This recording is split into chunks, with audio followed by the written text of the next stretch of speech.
وما أرسلناك إلا رحمة للعالمين ওরে আমার পয়গম্বর আমি আল্লাহ রব্বুল আলামিন দুনিয়ার মধ্যে আপনাকে গজবের জন্য পাঠাই নাই দুনিয়ার মধ্যে আমি আল্লাহ আপনাকে রহমত স্বরূপ দুনিয়ার জমিনের মধ্যে পাঠাইছি সুবহানাল্লাহ মায়ার নবী কেমন রহমাতুল লিল আলামিন ছিলেন মায়ার নবী আমার কাফেরদের জন্য ছিলেন মায়ের নবী রহমত মায়ের নবী গাছপালা সব কিছুর জন্য ছিলেন মায়ের নবী রহমত দুনিয়ার জমিনের মধ্যে যা কিছু আছে সব মায়ের জন্য ছিলেন মায়ের নবী রহমাতুল লিল আলামিন কেমন রহমাতুল লিল আলামিন ছিলেন রে উম্মত শুনিয়া নেও আজকে তো নবীজির আশিক দাবি করি কিন্তু নবীজির সুন্নাত আমাদের গলার মধ্যে নাই ঠিক কিনা ঘরে ঘরে সন্তান আছে ওই সন্তানকে কোরআনের তালিম দেই নাই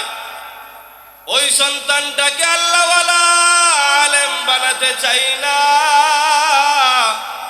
ওই সন্তানকে আজকে মুদারপুরে যে আয়োজন করেছে উলামায়ে কেরাম তাদের সোহবতেও থাকতে দেই না আবার আমরা দাবি করি আশিকে রাসূল ঠিক কিনা এরে নবীর আশিকের দল এক কাফের মায়ের নবী ইহুদি মায়ের নবীকে মায়ের হত্যা করার জন্য দাওয়াত দিয়েছিল মায়ের নবীকে একটা কৌশলে মায়ের নবীকে হত্যা করার জন্য দাওয়াত দিয়েছে বলেছে মুহাম্মদ আজকে আমার বাড়ির দাওয়াত আমার দাওয়াতটা আপনি গ্রহণ করিয়া নেন মায়ের নবী টেনশনে পড়িয়া গেলেন আমি তো একজন পয়গম্বর ওই ইহুদির বাড়ি যাওয়াটা কি আমার জন্য ঠিক হবে মায়া নবী চিন্তায় চিন্তিত হয়ে পড়লেন আল্লাহ রাব্বুল আলামিন বলেন পয়গম্বর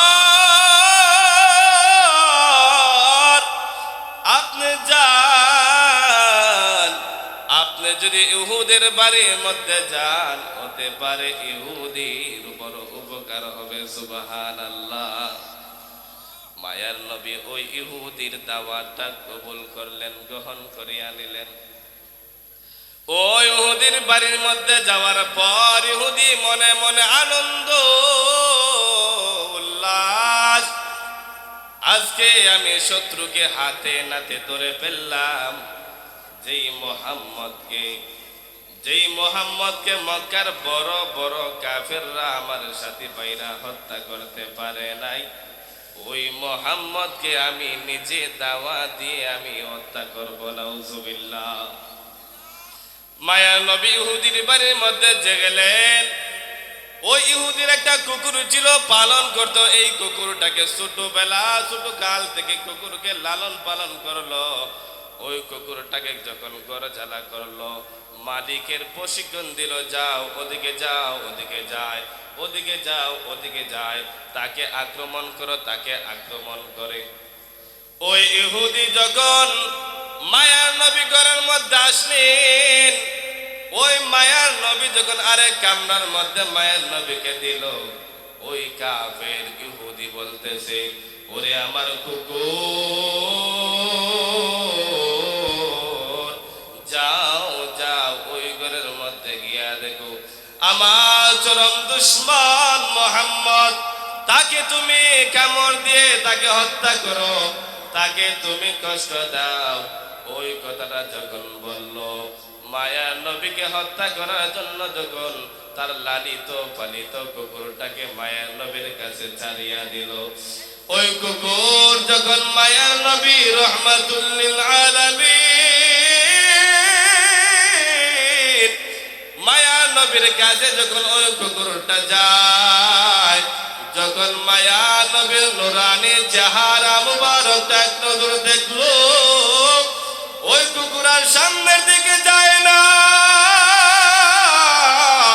মালিকের কথাও শুনে না। ওই কুকুর আবার পিছনের দিকে দৌড়ায়, মালিকে যায় যাও যাও, তারপরেও কুকুরটা সামনের দিকে যায় না। কারণ মায়ার নবী তো ছিলেন রহমাতুল লিল আলামিন। ওই নবী তো শুধু উম্মতের জন্য রহমত স্বরূপ ছিলেন না, মায়া নবীকে বনের হরিণরা চিনলো, মায়া নবীকে গাছপালা সবাই চিনলো, মায়া নবীকে সবাই চিনলো। কিন্তু আমরা নালায়েক, মায়া নবীর শান মর্ম জানার বড়, মায়া নবীর সুন্নত আমরা আঁকড়া ধরতে পারি না। এরে নবীর আশিকের দল, মালিক ডাক দেয়া বলে, রে কুকুর, তোর সারাটা জীবন আমি লালন পালন করলাম, এত কষ্ট করিয়া তোরে আমি প্রশিক্ষণ দিলাম, আজকে আমার শত্রু ঘরের মধ্যে আসলো, সব আদেশ তুই মানলে কেন রে? আজকে ওই আদেশটা মানুষ না। সুবহানাল্লাহ। কুকুরকে যখন আরেকবার পাঠাইলো, কুকুর সামনের দিকে যায় না, পিছনের দিকে চলে আসে। ওই ইহুদি আর বুঝতে বাকি রইল না, তিনি তো আর কেউ নয়, তিনি হলেন রহমাতুল লিল আলামিন।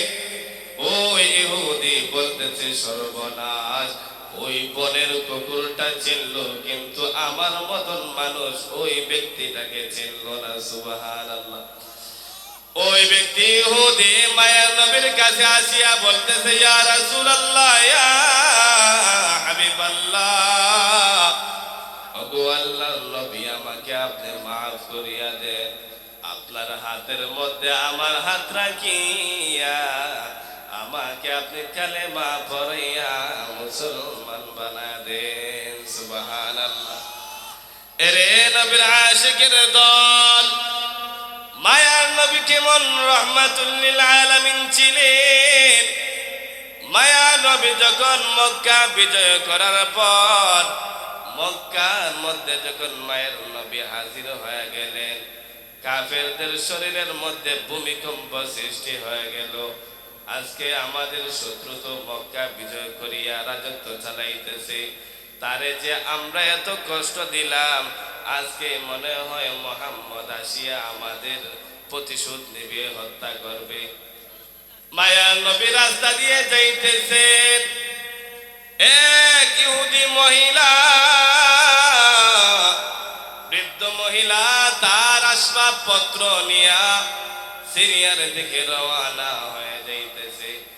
মায়ার নবী রাস্তার মধ্যে বলতেছেন, রে বৃদ্ধা, কয় যাইতেছ এত ভারী একটা বস্তু নিয়া? ওই বৃদ্ধা ডাক দিয়া বললে, যুবক, মক্কার মধ্যে মুহাম্মদ চলে আসছে, মুহাম্মদের ভয়ে আমি সিরিয়ার দিকে রওনা। মুহাম্মদকে কতই না কষ্ট দিলাম, ওই মুহাম্মদ আমার কাছ থেকে, আমাদের কাছ থেকে প্রতিশোধ নেবে, এর ভয়ে মক্কা ছাড়িয়া আবিসিনিয়ার দিকে রওনা। মায়া নবী কিছু বললেন না। মায়া নবী বলতেছেন, রে বিদ্যা, তোমার যে শরীর, এই শরীরের মধ্যে তো বড় একটা ভারী জিনিস তুমি নিতে পারবা না, দাও না, আমার কাঁধের মধ্যে দিয়া দাও, তোমার গন্তব্যস্থানের মধ্যে পৌঁছায় দিতে চাই।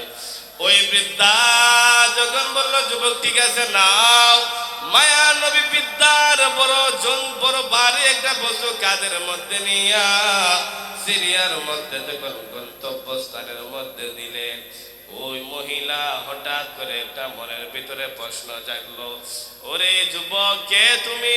তোমার পরিচয় দাও, তোমার মতন ভালো মানুষ মক্কার মধ্যে কেউ নাই। ওই মায়ের নবী মুস্কি হাসিয়া দিতেছেন, ও মহিলা, যার ভয়ে তুমি মক্কা ছাড়িয়া আবিসিনিয়ার দিকে যাইতেছো, আমি হলাম সেই মুহাম্মদ। সুবহানাল্লাহ।